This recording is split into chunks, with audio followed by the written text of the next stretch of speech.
This is real-life superhuman, Nsima Inyang, and for the next 24 hours, I'll be training to become unbreakable. Who is Nsima?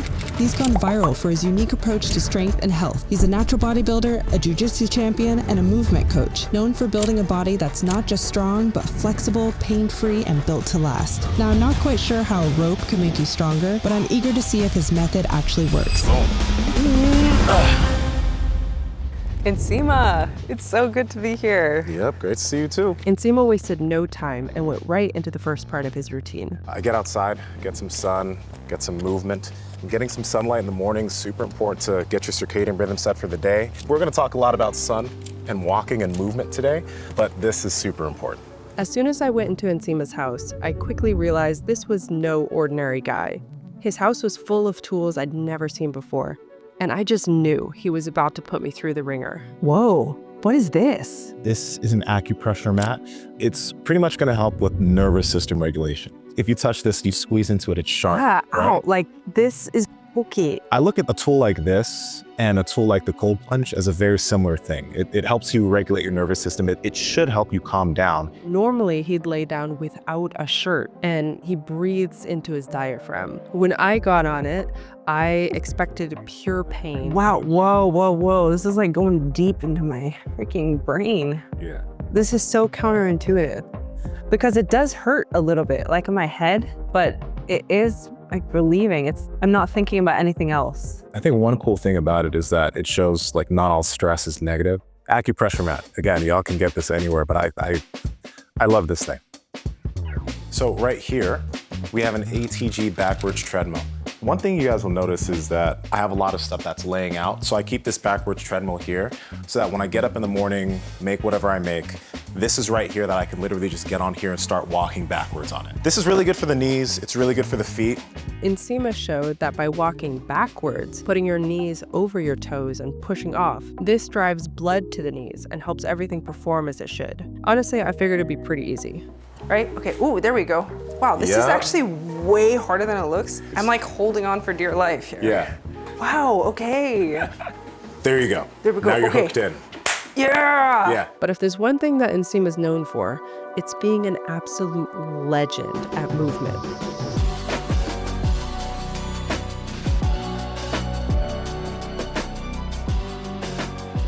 All right, so how does this work? Yeah, so rope flow. Well, first off, just like swing it around a little bit. I just want to see what you do. I haven't like held like a fun thing in a long time. Nah, you could do a lot of this too. Like, oh yeah. What you could try to do is this. Hold the rope like this kind of. Put one hand on top of the other. Keep them on top of each other. And then I want you just to swing the rope in front of you. Wow, oh my God. You make it look so easy. I know it's not gonna be that easy. It won't feel intuitive at first. Ooh, that's actually nice. Okay. Wow, it's almost like dancing. Now, the first thing that's happening right now is some rotation of the spine. This is one of the strongest aspects of rope flow, the symmetrical rotation that the spine gets. Because when we think of most exercise that a lot of us do, we're maintaining a neutral spine, we're doing pull-ups, we're doing push-ups, we're doing deadlifts, we're doing squats. We're not getting this natural figure-8 rotation of the spine that helps you like move well through space. Right. Apparently, a lot of people get back pain because we lose that natural spine rotation. So rope flow helps to reconnect to that natural rotation that we need to move well, but it's not as easy as it looks. This is overhand, kind of like if you think of grass in front of you, you're sweeping grass behind you. The overhand pattern is kind of like a crawling pattern. You look like a tiger. Right? Yeah. Just do some of that. Yeah. That's good. It's like I'm a cat. Oh, that's cool. But you notice how you're implementing it with your gait now? Yeah, you're getting fun. your exactly. I feel like an animal. Good. Yes. You want to be like a tiger. Yeah, that's cool. All right, now we have our underhand pattern. Okay. Our underhand pattern is kind of like our walking pattern. Ooh. So instead of the rope coming in front of you like this, the rope is instead going to come here. Oh, interesting. It's kind of like you're sweeping the grass away from you. There you go. There you go. Okay, that one feels harder. Like my brain has to work a lot harder. Like, it always feels wonkier for people. That's okay though. Whoa, yeah. While this worked my mind and spine, I had to ask the question the internet's been wondering. Is this how you got your muscles? No, resistance training. I do a lot of different types of resistance training now. Like I do some calisthenics. I use a lot of kettlebells. A lot of the stuff that I do incorporates movement. I think rope flow is like the fundamental movement practice that can help anybody, whether you want to get big, whether you want to move better, it helps with all of it. because it helps restore natural human movement. On my quest to become superhuman, Nsima walked me through his suite of recovery tools. He said sleep and blood flow were the two key parts of him getting big and building his body. Then he showed me his rebounder to drain his lymph nodes. A lot of times jumping is a stressful experience. Some people haven't jumped for a long time. Which instantly gave me a huge energy boost. And then we hopped into the sauna. I personally think that every single day we should sweat in some sense. So how often do you do the sauna? I think on average, it'd probably be around 4 days a week. You know, there's a lot of studies to show how beneficial it is for longevity, but it just makes sense. If you can go into a room and your heart rate can get up to like 130, 140, 150 while you're sitting down and you're sweating, I mean, anybody can do that. And in here, I do a lot of soft tissue work. I quickly learned Nsima doesn't just lay in the sauna. He gets busy using ancient recovery tools and techniques I've never seen before, like self-massage and stomach vacuuming. This is called a body lever. You can use it to pressurize your tissues. Whoa. So the cool thing about that thing is that you're able to use your own body's leverage to increase the pressure on certain areas of your body. You can pretty much do all the things that a masseuse would do on you, but with that while sitting down. The goal is for all of the tissues of your body to be supple. Yeah, that makes sense. Like the acupressure mat, the body levers were surprisingly painful and relieving at the same time. And I couldn't help but think that little ancient tools like these are what bring Nsima to the top level of strength and mobility. And not surprisingly, relieving all that built-up pressure knocked me out. Over the past year, my weight has fluctuated a lot. I went from 143 pounds to 163 while bulking. That is 20 pounds in 1 year. And normally that kind of change would have been alarming if I had just seen one number on the scale. But with a body analyzer like Hume Body Pod, the data showed me exactly what was happening. And after I figured out my upper limit, I'm now at about 150 pounds, which is my sweet spot. And according to the data, I've retained a lot of that muscle and trimmed a lot of the fat, and I feel great. That's why the Hume Body Pod has become one of my favorite tools. It looks like a smart scale, but the data goes way deeper. In just a few seconds each day, I get a full body scan. Muscle mass, fat percentage, visceral fat, metabolic age, even heart health.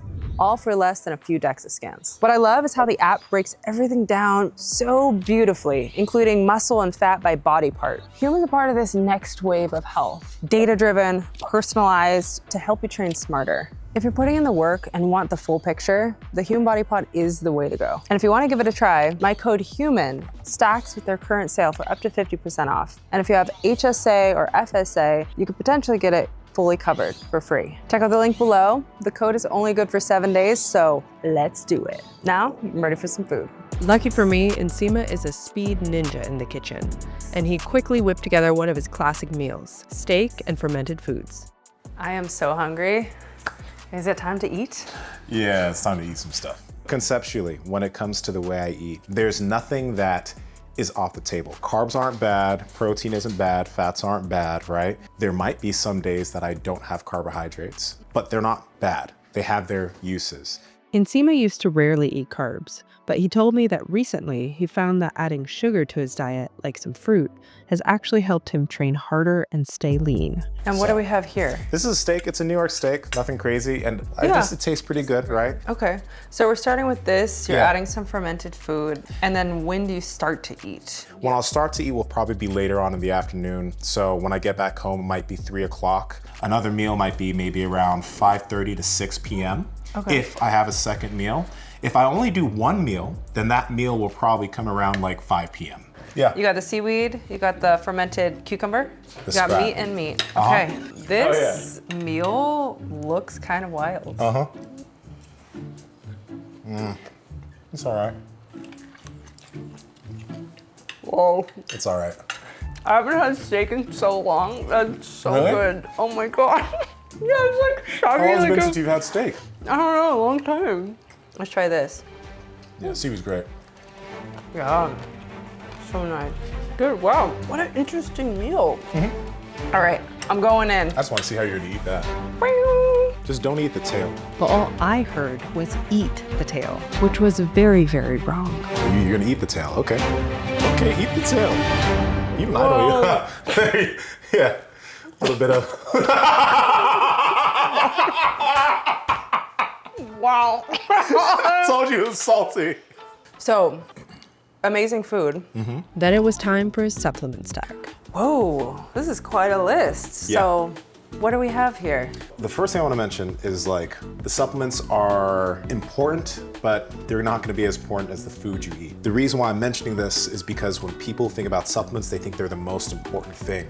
They are not. The movement you do, everything else, sleep, all those things are more important than your supplements. But I'm gonna start from order of importance. I think protein is gonna be beneficial just because most people find it really difficult to get in a good amount of protein each day. The next would be creatine monohydrate. This brand right here is Thorne, but honestly, you can get any brand. Creatine monohydrate specifically is the most researched supplement on the market. It's been on the market the longest. It's great for your brain. It's great for all types of performance, from resistance training to cardio, etc. Everyone, even if like you're older, can and should be using creatine monohydrate, especially for older people. Besides protein and creatine, the rest of his supplements are based on suggestions from his blood work, meaning he gets blood work and wherever he has a deficiency, he fills in the gaps. Then these tablets right here, he takes like a multivitamin. But I'm no fool, so I had to ask the question. And you're ex-bodybuilder. Yeah. I know a lot of the internet is wondering if you are natural or if that you you're got not. a little extra something going on there. Yeah. So so no, I'm natural. And the funny thing is like, I get where people are coming from, but the thing is like, I don't think people realize the amount of genetic disparity there is within people in the globe. Right. And I think the big thing here is not looking at what your genetics can be, but more so taking the actions to see what you can do for yourself. But I wanted to know, for those of us who are not genetically blessed with a 12-pack after doing one sit-up, what can I do to level up? Train. I haven't fallen in love with like the way I look. I've fallen in love with the way this stuff makes me feel. Not just physically, but also mentally. I have a clearer head, I can think better, I communicate better with people. So the only advice I can give is to start learning how to train and fall in love with training. Like learn to love the way it makes you feel, because then you can do it forever. Speaking of leveling up, it was time to work out. So this is so cool, but how do you get big? I'm gonna show you a few things. This is a non-traditional piece of equipment, but this right here is a Persian meal. And this was a part of traditional Persian strength culture for centuries before we got our barbell and dumbbell implements. Well, another thing that ends up happening with traditional American strength training is our scapula and our shoulders end up getting really stuck. But the thing that you lose is this natural rotation that you should be able to get with your shoulder. And the cool thing with this is that now we can do it with a load. Whoa, that was so cool. Yeah, Okay. just like feel out. This size difference is hilarious. Stand forward and stand with one hand here. Okay. Bring it here. I want you to kind of get comfortable letting it lay on you. Yeah. Then bring it in front of your body. Yeah. Bring it behind your head Ooh. here. Ooh. Good, good, good. Now swing that way and I want you to come back here. Yeah. Boom. This reminds me of like functional patterns a little bit. Yeah, like yeah. functional movement. This seems to be your consistent throughout is you're changing it up. But honestly, when I think of someone getting really big, I Yeah. think of the gym, and I am not saying that here. How does this get you big? Yeah, to get big, what do we need to do? We need to bring stress to the specific tissues that we're trying to grow. So that literally could be with a dumbbell as an implement. It could be with the sandbag as an implement. You could grab a sandbag, and if you wanted to hit your biceps, you could literally do curls until you get relatively close to muscular failure. The reason why I'm using these implements is because not only do they help me gain muscle, they also help me move well at the same time. In essence, my body feels better with all of this stuff. Okay, but what the heck is Mad Max over there? I'd been eyeing this bad boy all day. So after what felt like 5,000 sandbag squats, Nsima let me take it for a spin. What is this? It is a Torque M3 sled. What do you do with this exactly? There's a lot of other things I do with the sled, but the simple thing is you push and you pull. But the sled is something that anybody could do at any level and get a level of resistance moving forwards and moving backwards. But the benefit also is we're not just standing and lifting a weight. We're now moving weight through space. Yeah, I love that concept. Right? Moving weight through space. You have to push Just go ahead and push it. Oh, that's cool. Yeah. Go harder. I want you to notice something really cool, and I hope the cameras can get this. Sierra, what you're doing with your body right now, you naturally got yourself in a position where your ribs are stacked above your pelvis. Oh my gosh. It's the strongest way for you to push. So like you're learning how to organize your body naturally to move this efficiently.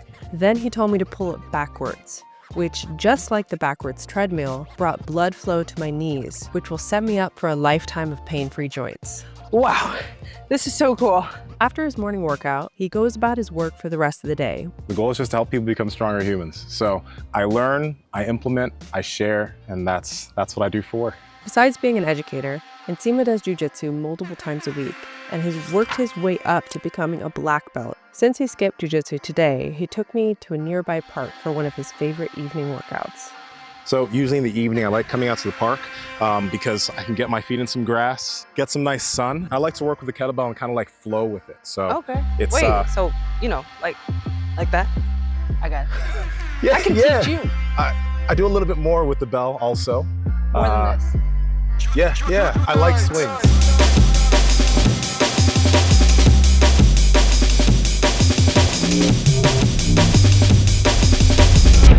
Whoa. How do I do that? Kettlebell juggling, you know, it's one of those things that people think, oh, it just looks fancy, but it's not just a fancy looking practice. It's a practice that works on your coordination, your reflexes, but it helps you move with weight through space while throwing weight around. So now you're learning how to decelerate, you're working the rotation of the body, and over time with the practice, you get to a point where you're just moving and not thinking. With this, you just go out and you move and you flow. But now you're flowing with weight. Which is incredible and scary. And the beginning, first off, you learn the simple swings, but one of the next things you do is you'll learn to throw and see how the bell lands, right? And then when you learn these flips, like the simple front flip here, I purposefully tell people to kind of flip it and let it go. Okay. Try to use your thumb and push the bell, right? You do that a few times. The next thing you try to do is you try to keep the bell closer to you and catch it. That'll take a little bit of time, but you might get it immediately. Let's see. Yeah, there's a lot. I'm not used to this. That's fine. Okay, you got a little flip a little faster. Boom, right? Almost. See, but this thing, you see, you let it drop, right? Yeah. Boom. But you see, you got that flip, right? So now what's gonna happen is your eyes are gonna be able to like, okay, I see where the handle is, boom. Boom. See? So that took some thought, but I'm telling you, like you work on a lot of these practices, these movement practices, the movements become instinct. Be in flow. Be in pure flow, right? Such a good And that's feeling. what the rope, the clubs, the bells, these implements are flow, state, strength training practices, you know, and that's why they're so fun, It right? really is. It feels so much like play. Like I played so much today. I feel like calmer and good. Yeah. Wow, this is so fun. Nsima is redefining what it means to be superhuman. I realized he doesn't just work out. He connects with his body by getting outside, getting into flow, and finding what feels good. That is his superpower. But if the past 24 hours have taught me anything, it's that the key to being strong and pain-free is simple. Move in natural ways. So keep it moving, keep it flowing, and together, let's stay human. She's messing with my